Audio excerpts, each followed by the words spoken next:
If you don't remember the password to your lock screen and you cannot access your phone anymore, you can perform the factory reset or hard reset by using the recovery mode. So in order to do that, you need to turn off your device first, so press the power button and volume up button at the same time, so that you open the power menu, and then power off. Once the device is off, you want to press and hold the power button and volume up button at the same time.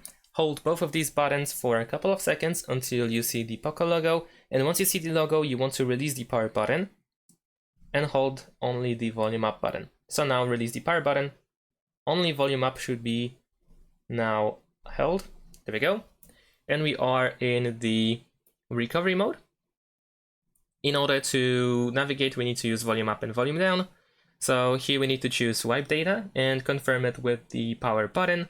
And then once again, here choose wipe all data. And this is how we can restore access to our locked POCO X7 Pro in case you lose the password and you cannot unlock it anymore.